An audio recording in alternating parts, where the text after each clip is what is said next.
প্রথমেই আমি পরম প্রেমময়, আমাদের সবার জীবনের মালিক, এই পৃথিবীর ধারক এবং বাহক পরম পিতার আতুল চরণে প্রণাম জানাই। প্রণাম জানাই তার লীলা সঙ্গিনী শ্রী শ্রী বর্মার শ্রীচরণে। প্রণাম জানাই সৎসঙ্গের প্রধান পুরোধা পুরুষ, প্রধান আচার্যদেব শ্রী শ্রী বরদার শ্রীচরণে। প্রণাম জানাই সৎসঙ্গের বর্তমান অভিভাবক, আমাদের সবার জীবনের জীবন্ত আশ্রয়স্থল, আমাদের চলার পথের কড়ি বর্তমান আচার্যদেবের শ্রীচরণে। প্রণাম জানাই পূজনীয় অবিন্দা সহ ঠাকুর পরিবারের সকলের শ্রীচরণে। আজকে এখানে উপস্থিত পরম প্রেমময়ের পুত পবিত্র পাঞ্জাদারি কর্মীবৃন্দ, অমৃত প্রেমিক, অমৃত পিপাসু, অমৃত পথের যাত্রী দাদা ও মায়েরা, সবাইকে জয় গুরু আর যথাস্থানে শ্রদ্ধা। গান শুনছিলাম,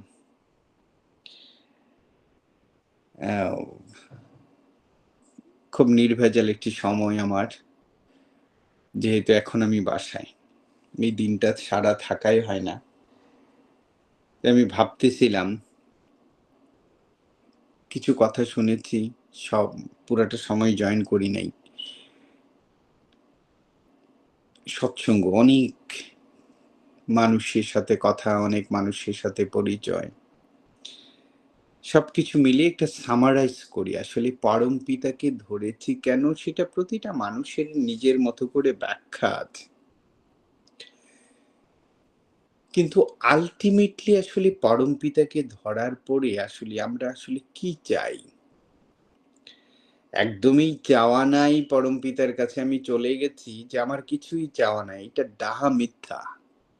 চাওয়া আমার আছে, এবং পরম পিতারও আমার কাছে তার মতো করে তার চাওয়া আছে। যেখানে চাওয়া থাকবে না সেখানে যাওয়াই হয় না। খেয়াল করে দেখবেন, যেখানে আমার কোনো চাওয়া নেই, সেটা বস্তুগত হোক অবস্তুগত হোক, সেখানে আমি ফিরেও তাকাই না। আমরা যে ডান এবং বাম পাশ করি, তাতেও একটি না একটি ডিমান্ড থাকে, যে কিছু দেখতে চাই বা ইচ্ছা হয়েছে ঘাটটা ঘোরানোর, কিছু না কিছু চাওয়া থাকে। তাহলে পরম পিতার কাছে চাওয়াটা কি আমার? এটা না একটা কিছু তো আছে। পরম পিতার কাছে আমার একজন ধর্মযাজকের সাথে একটি কথোপকথন হয়, প্রায়শই হয়, যেহেতু ঠাকুর দয়া করে এই মূর্খ মানুষটাকে কিছু কিছু জায়গার সুযোগ দেয় যাওয়ার। যদি আমার জীবনে আসলে পরম পিতার কাছে কেন গিয়েছি বলেন? মূলত একটি লোভে। কথাটা খুব সস্তা, কিন্তু অখাট্য সত্য। ওই যে দাদা বললেন না, বোকা হতে হবে। হ্যাঁ, বোকাটা হওয়া ভালো, কিন্তু ঠাকুর ভজলে চতুরও হইতে হবে, দুইটাই দরকার। যে কৃষ্ণ বোঝে সে মহা চতুর, তাই না? তাই একজন ভক্তিকে নিদর্শন করে পায়ের কাছে বসে, আরেকজন অহংকার নির্ভর করে মাথার কাছে বসে। এই চতুর ভাবে চিন্তা করতে হবে যে আমার বসার জায়গা নেই, দাদা তো আগে চলে আসছে দুর্যোজন, আমি কোথায় বসবো? এইটা হচ্ছে চতুর। তাহলে আমি প্রভুর চরণেই বসি। মূলত পরম পিতার কাছে আমাদের যাওয়ার একমাত্র উদ্দেশ্য যে আমরা জেনে ফেলেছি আমরা বেঁচে থাকবো না। খুব খেয়াল করে শুনতে হবে। যদি আমরা জেনে ফেলতাম যে আমার জীবনে মৃত্যু নেই, আমি মরবো না, এই সুন্দর পৃথিবীতে আমি অনন্তকাল বেঁচে থাকবো, তাহলে আমি পরম পিতাকে কাছে যেতামই না। কারণ আমাদের সবার ভিতরে একটা মৃত্যুর ভয় আছে। জন্মের পরেই কল্পনার তুলিতে আমরা মৃত্যুর পরের জীবন আমরা নিজের মতো করে ব্যাখ্যা শুনে ফেলেছি। আমার পিতা মাতা বংশধর ধর্মগ্রন্থ মৃত্যুর পরের জগৎটাকে ভয়াবহ ভাবে আমাদের সামনে উপস্থাপন করে তোলা হয়েছে। ধর্মগ্রন্থ বলেন, মানুষ বলেন, পণ্ডিত বলেন যে ওখানে নাকি একটা মহাবিচারের আসর বসবে। ওখানে জীবনের নির্ধারণ হবে। যেই ৫০, ৬০, ৭০, ৮০, শত বছরের জীবনের কর্মের প্রতিটা সেকেন্ড, প্রতিটা মিনিট, প্রতিটা মুহূর্ত একদম জাস্টিফাই করে আমার সম্পর্কে সিদ্ধান্ত নিবে যে, "পুত্র তুমি আমার কাছে এসো অথবা এসো না।" এটা যদি না থাকতো, তাহলে আমরা কেউ পরম পিতার কাছে যেতাম না।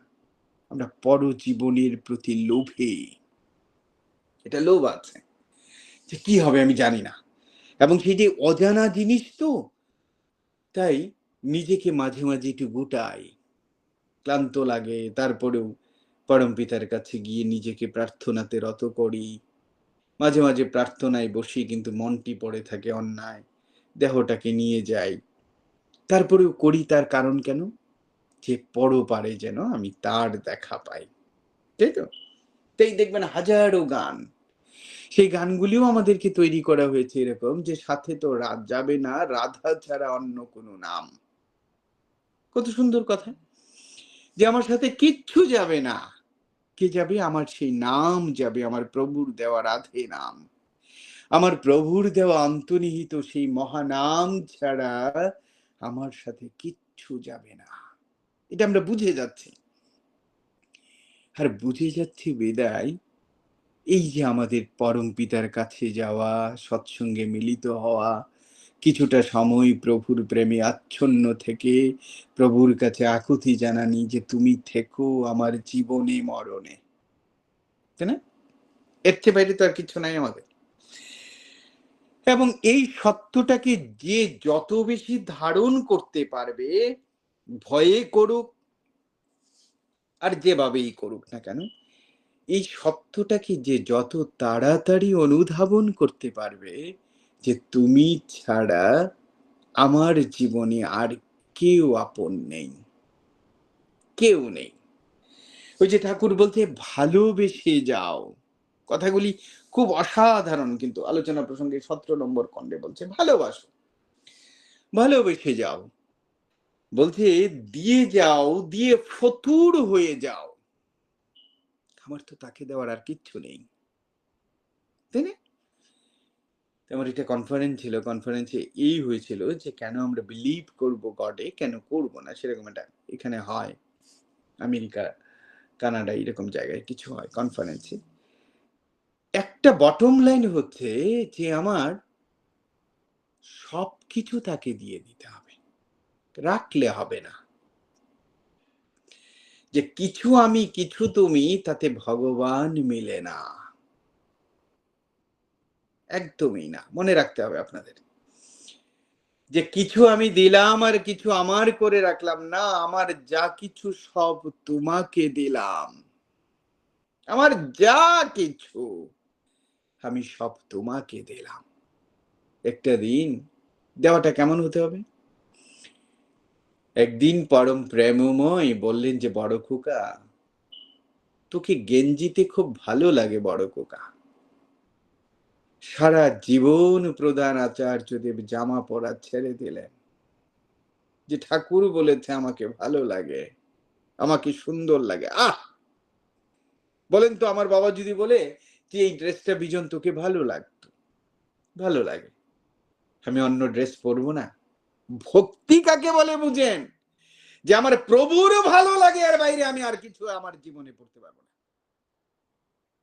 আমার ঠাকুর বলেছে যে গেঞ্জিতে আমাকে ভালো লাগে।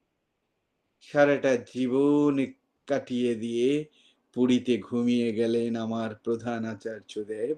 আর জামা পরা হলো না কারণ প্রভুর ভালো লাগে না। চিন্তা করা যায়?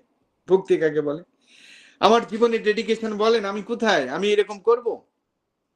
আমার প্রভু বলেছে যে অন্যের মঙ্গল কামনাই নিজ মঙ্গলের প্রসূতি। আমি কতজনের সকাল থেকে সন্ধ্যা পর্যন্ত মঙ্গলের বীজ বপন করি বলেন তো? আরে কেউ তো আমার ২ বার ফোন না ধরলেই তাকে আমি খারাপ মনে করি। যে আমি ২ বার ফোন করলাম, ফোনটা ধরলও না, আমাকে ফোন ব্যাকও করল না। এত মহৎ হওয়া যায় না আমাদের, তাই না? আর যায় না বিধায় পরমপিতার দেখা হয় না। আর তার সাথে আমার মেলবন্ধন হয় না। আর বন্ধন হয় না বিধায় তার সাথে আমার বন্ধুত্ব হয়ে ওঠে না। কারণ আমি তো ফতুর না যে আমার সবকিছু তোমার। আমার সবটুকু তোমার। তা তো আমি বলি না? যেমন দেখেন, গত কয়েকদিন আগে একটি গান শুনতেছিলাম। গানটা এরকম, যেহেতু এই নিরক্ষর মানুষটি কিছু লিখি, আমার এটা গান নিয়েও কথা হচ্ছিল যিনি সুর করছেন, আমার লেখা গান। ওই পাশে আরেকটি গান নিয়ে কথা হচ্ছিল যে, "তুমি দয়াল পৌঁছে দেবে তোমার দেশে।" তাই না? খুব বিচ্ছিন্ন আলোচনা, আপনারা সামারাইজ করবেন, মালা গেঁথবেন আপনারা। কেন সৎসঙ্গ করছি আমরা? কেন করব আমরা? কেন করতে হবে? এই যে দেখেন আমাদের গান, কথা এগুলি সব আমরা কাকে দায়িত্ব দিয়েছি? পরম পিতাকে। যে তুমি দয়াল পৌঁছে দেবে এবার তোমার দেশে। আমি পৌঁছবো না। কেন এটা উল্টা কেন আমি আমি আমি এই গান শুনে এই শিক্ষাটা নেই না কেন? যে এই কথাটা, যে আমি এবার পৌঁছে যাব দয়াল তোমার দেশে। এই দৃঢ়তা আমার হবে না কেন? আমার দয়াল কি আমাকে পৌঁছে দেবে? এটা কি তার দায়? এটা কি তার দায় বলেন তো?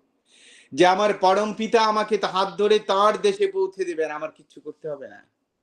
না, বিষয়টা কিন্তু তো এরকম না। পরম পিতা আছে বলে জীবন এত সুন্দর। তুমি আছো বলে আমি এত ভালো আছি। আমার একটি গানও আছে লেখা। কারণ পরম পিতা আছে বিধায় আমি বেঁচে আছি। আর বেঁচে আছি বিধায় আমি বুঝতে পারছি আমি কেমন আছি। এটাই তো আমার জন্য অনেক প্রাপ্তি। এই যে আমি বেঁচে আছি এটা আমার গ্রেটেস্ট অ্যাচিভমেন্ট, যে চলে গেছে তার চেয়ে আমি ভালো। কারণ আমি আজকের দিনটা পেয়েছি। আজকের দিনটাতে আমি প্রভুর নাম নিতে পারছি। এটা আমার জন্য এডিশন। এটা আমার সারপ্লাস। তো আমি ভালো আছি।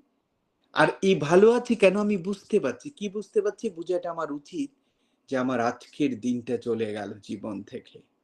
প্রভু আমার মন্দিরে তো তুমি এসে বসো নাই।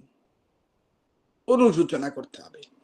যে ঠাকুর পূব আকাশে যে সূর্য উঠিয়ে তুমি দিন দিয়েছিলে, পশ্চিমে সূর্য অস্ত গেল, কিন্তু আমার হৃদয় মন্দিরে তো তুমি এসে বসলে না। এই বোঝাটা বুঝতে হবে। যতটা ক্ষণ পর্যন্ত আমার প্রতিটা মিনিট, প্রতিটা সেকেন্ড, প্রতিটা ঘন্টা, প্রতিটা দিনের জাস্টিফাই আমি নিজে করব না, যে আজকের দিনের সার্থকতা কোথায়? যে আমি কতটা সময় প্রভুর কাছে ছিলাম। এই যে এখানে উপস্থিত দাদা ও মায়েরা, আমি জীবনে কাউকে উপদেশ দেই না। কারণ আমি নিজেই তো কিছু করি না। কিন্তু নিজের বিবেককে একটু বিবেচনা করে দেখেন তো, আজকে কতটা সময় আমার প্রিয় পরমের সাথে ছিলাম আমি। দেখা যাবে ঘন্টা গেছে, দিন গেছে, একবার মনেই হয় নাই। মনেই হয় নাই। সকালে ইষ্টভীতি করেছি। তারপরেও ইষ্টভীতি অনেকেই আমরা করি, যে করার জন্য করি, যে কোনোভাবে মন্ত্রটা পড়ে দেই। শ্রদ্ধা, ভক্তি, গদগদ কণ্ঠে যে তোমার দয়ায় লবেছি জনম, আবেগে চোখ ভেজে যাবে তার দিকে তাকিয়ে। যে ঠাকুর আমি তো পশু হতে পারতাম, কীটপতঙ্গ হতে পারতাম, পোকা হতে পারতাম, বৃক্ষলতা হতে পারতাম। কিন্তু তোমার দয়ায় লবেছি জনম, যে ভাষায় তোমার নাম আমি বলতে পারি।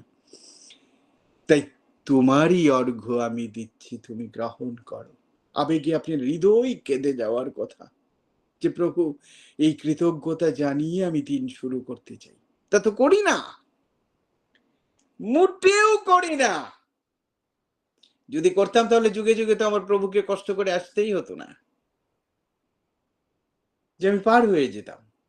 এবং প্রভুর কোনোভাবেই আমাকে নেওয়ার দরকার ছিল না। আমি বলতাম যে তুমি যেখানেই থাকো প্রভু, এবার আমি পৌঁছে যাব দয়াল তোমার দেশে। আমি বলতাম না যে প্রভু তুমি পৌঁছে দেবে আমার আবারও দয়া, আবারও না করে পাওয়ার কি চালাকি শব্দ চয়ন আমাদের।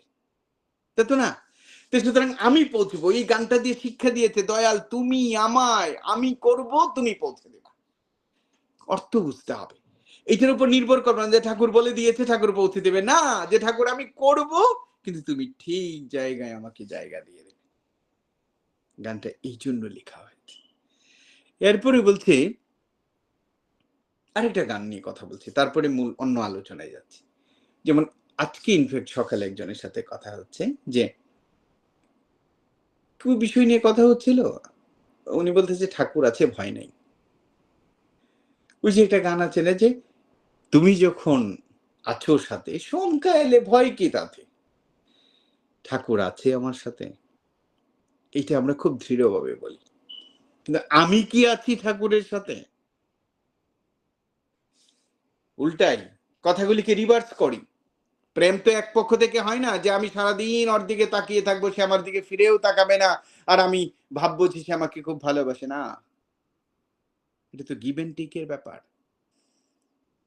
তুমি আসবে, তুমি চলে যাবে, রাধা দরজা খুলে না যে প্রভু চলে যাবে বৃন্দাবন থেকে। গোপীরা বলছে যে প্রভু চলে যাবে, গাছগুলি বলছে যে কালকে থেকে আমাদের শাখাগুলি নড়বে না, পাখিগুলি কাঁদছে যে আমাদের কণ্ঠে গান ফুরিয়ে যাবে,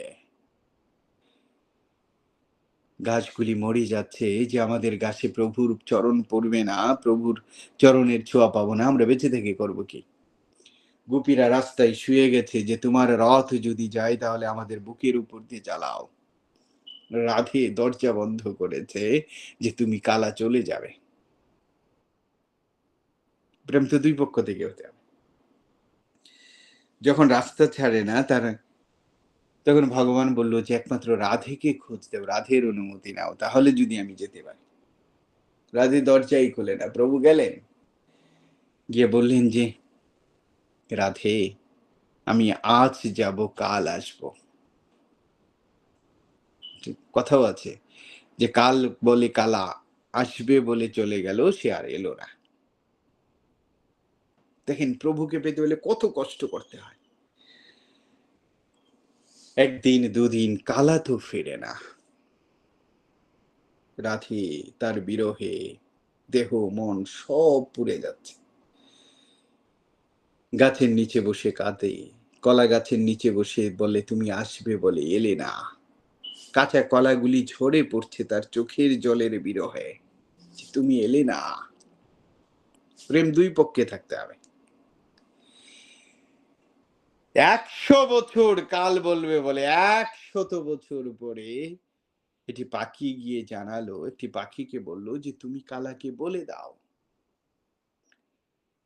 আমি আর বাঁচতে পারবো না, অপেক্ষায় আর বাঁচতে পারবো না, আমাকে মুক্ত করে দিক, সে বলে দিক সে আসবে না।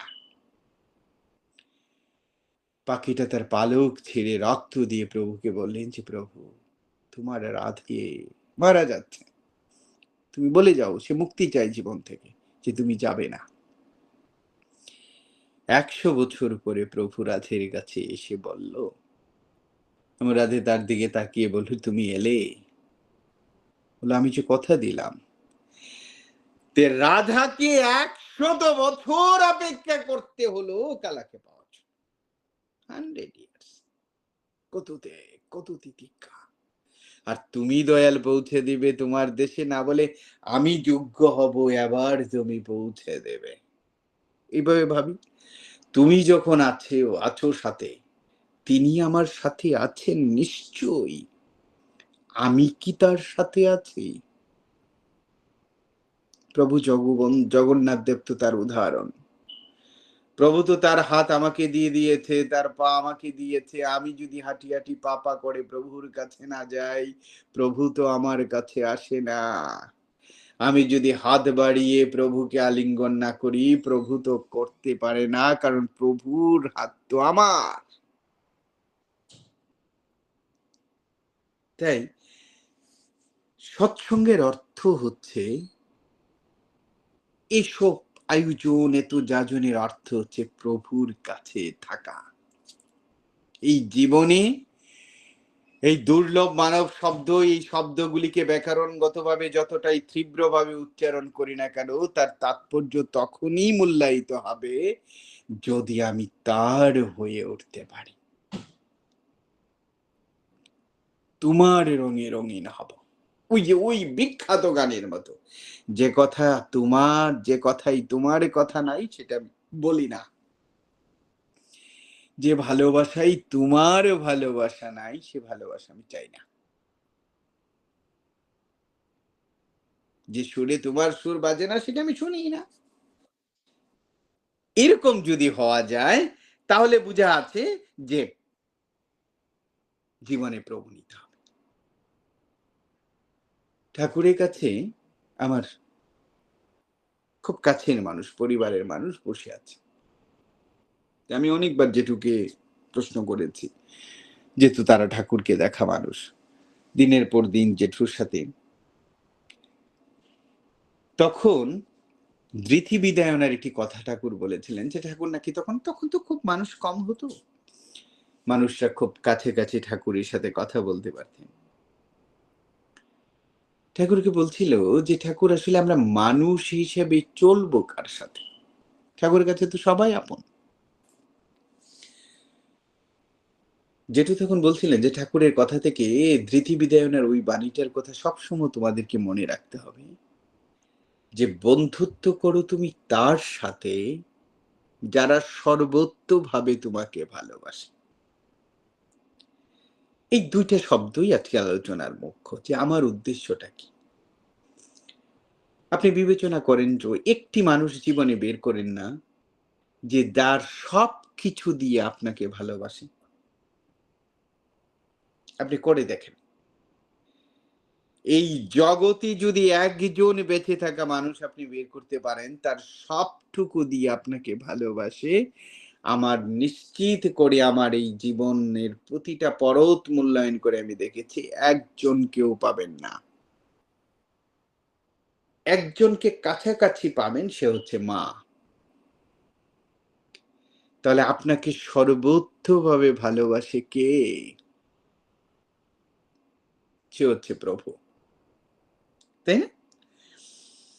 এই পৃথিবীতে সবটুকু দিয়ে ভালোবাসে জীবনী এবং মরণে সে হচ্ছে প্রভু। কারণ এই পৃথিবীতে প্রভুর চেয়ে আমাকে আর কেউ বেশি ভালোবাসে না। তাহলে তাকে কি বন্ধু বানিয়েছে? বলেন তো? তাকে কি বন্ধু বানিয়েছে? বানাই তো নাই। যে মানুষটি আমার জন্য এত কিছু করেছে যে চিন্তা করেন একটা নিষিদ্ধ খুব কঠিন কথা বলে আলোচনাটা শেষ করছি আপনাদেরকে। এই চিরাচরিত আলোচনা তো শোনাই হয়। যে ২ টা নিষিদ্ধ ফোঁটা থেকে আমি বিজনের জন্ম। তাই না? ইসলাম ধর্মের এটা মারাত্মক ব্যাখ্যা আছে এটা নিয়ে। এবং আপনি চিন্তা করেন যে ধীরে এই ২ টা ফোঁটা আমার মার পেটে আমি বড় হয়েছি। প্রভু আমার জন্য কত কিছু করেছে। এবং দেখেন যে আমার ১০ টি আঙ্গুল হয়েছে। বলেন তো আমার মার পেটে যদি ৯ টি আঙ্গুল হতো এই পৃথিবীর তামাম ডাক্তারকে এক করলে কি আমার ১০ টি আঙ্গুল বানাতে পারত? তিনি চেয়েছেন তো আমার ১০ টি আঙ্গুল ১০ টি। তিনি চেয়েছেন তো আমি ছেলে তো ছেলে। তিনি চেয়েছেন তো আমি সাদা তো সাদা। তিনি চেয়েছেন তো আমি আমার মতো দেখতে বিশ্রী তো বিশ্রী। তারপরে কি একটি সরু পথ দিয়ে এটা কঠিনতম প্রসব ব্যথার মাধ্যমে এক রক্ত স্নান করে জীবিত আমাকে জন্ম দিয়েছে আমার প্রভু। এটি সরু পথ দিয়ে আমার দেহটাকে বের করে নিয়ে আসছে। আনার পরে আমি জন্ম নিব, আমি কষ্টে যেন না থাকি। আমার জন্মের ৩ মাস আগে আমার মার বুকে আমার খাবার দিয়ে দিয়েছে আমার প্রভু। যে আমি কষ্টে যেন না থাকি। আমি যেন না খেয়ে মরি। সুন্দর পৃথিবী দিয়েছে, ঘর দিয়েছে, আলো বাতাস দিয়েছে, মা দিয়েছে। তিনি প্রতিদিন আমার সাথে দেখা করবে না বিদায়। আমার নোংরা কাপড়, ভেজা কাপড় পরিষ্কার করার জন্য ২য় ভগবান আমার মাকে দিয়ে দিয়েছে ছায়া সঙ্গী করে। সেই মানুষটা আমার জীবনে বন্ধু হলো না। সেই মানুষটাকে আমার সবচেয়ে প্রিয় জিনিসটা দিলাম না। সেই মানুষটাকে আমি জীবনের পড়তে ভালোবাসলাম না। আমি স্বর্গে চলে যাব? আমি তার ধামে জায়গা পেয়ে যাব? আমি জানি না। আমি আসলে মোটেও জানি না এটা সম্ভব হবে কিনা। তাই আমার জেঠু বলতেন যে, "বাবা, তিনি ছাড়া বন্ধু বানিও না। তিনি বন্ধু, তিনিই দীনবন্ধু, তিনিই অনাথের নাথ, তিনিই বিপদ তারণ। তাই বন্ধু যদি বানাও, তাকে বানিও। প্রতিদিন যেন তোমার হৃদয় কেঁপে ওঠে যে আজকে সারাটা দিন আমি তাকে, আমার বন্ধুকে কিচ্ছু করতে পারি নাই। বন্ধু চেয়ে আছে কখন তার কাছে যাব।" এবং হৃদয় ভরে গিয়ে আপনি বন্ধুর কাছে বসেন, তার চোখের দিকে তাকান, তার চরণের দিকে তাকান, দেখবেন বাধাই করা বিগ্রহ আপনার সাথে গল্প করছে, কথা বলছে। আপনার মনে হবে যে জীবনের যে আপন ২ বন্ধু, আর তখনই হবে একসাথে মিলন। এটা না হলে দীক্ষা নিয়ে আমি জানি না, ওই স্কুলে গেলে ছাত্রের মতো আরকি। আমি জানি না যে এটা কত হবে। সুতরাং আপনাদের কাছে বিনীত অনুরোধ, আমি জানি না আলোচনার কতটুকু সময় আছে, যদি শেষেই করি এখন, তো একটা কথা বলে যাই আপনাদের। আচার্যদেব কি চান বলেন তো? আপনারা যারা দেওঘরে যান, প্রভুকে দেখেন, এটি মাদুরের ভেতরে, এটি ছোট্ট ম্যাট্রিক্সের সাদা কাপড়ে মোড়ানো ধবধবে। এটি মানুষ বসে কতজনের কথা শোনে, কি সুন্দর হাসি, কত রকমের প্রবলেম। আধা ঘন্টা বসে থাকলে নিজেরই মনে হয় যে এই কথাগুলি আচার্যদেবের কাছে বলার মতো না। তারপরে উনি মনোযোগ দিয়ে শুনছেন। কত বিশ্বশ্রেষ্ঠ শ্রোতা তিনি। এবং প্রতিটা মানুষ তার কাছ থেকে ফিরে এসে বলে, "এবার খুব সুন্দর দর্শন হয়েছে। মনে হচ্ছে আমার দিকে তাকিয়ে আছে।" মানে উনি আমার দিকে তাকিয়ে বলছে যে, "জন্ম জন্মান্তর তোর দিকে তাকিয়েছি। কবে আসবি তুই আমার কাছে? কবে যাব আমি তার কাছে?" জীবন তো একটা। তাই পূজ্যপাদ দাদা বলেছে, "অনেক হয়েছে। স্টপ! একটু বসেন। Take rest, take deep breath." বলছে বসেন, একটু বিশ্রাম করেন। এটা গভীর নিঃশ্বাস নেন। বলছে think, you have to go back to your lord. মনে করো তোমাকে তোমার প্রভুর কাছে ফিরে যেতে হবে। কি নিয়ে যাবে? বলেন তো? কত কঠিন কথা কিন্তু ভাবেন। যে আপনি নীরবে একটি রুমে ভেবে বলেন, একটু সেই শ্বাস নিয়ে বলেন যে আপনাকে প্রভুর কাছে ফিরে যেতে হবে। কি নিয়ে যাব আমি তার কাছে? আমার ঝুড়িতে কি অর্জন হয়েছে? আমার জীবনের কতটুকু সময় আমি তাকে দিয়েছি? আমার স্ত্রীর জন্য সময় আছে, বাচ্চাদের সময় আছে, বন্ধুকে সময় দেই, প্রভুকে আলাদা করে সময় আমরা দেই না। আর যে মানুষটি আমার জীবনে মরণে আমাকে ছায়ার মতো কুলে ধরে দাঁড়াবে, ওই পার থেকে হাত বাড়িয়ে উনি সারাক্ষণ আমার জন্য অপেক্ষা করে বলে, "তুমি এসো, আমি এখানে।" তাকে ভালোবাসলাম না, বাসলাম জগৎকে। তাকে সময় দিলাম না, দিলাম এই জগতের সম্পর্ককে।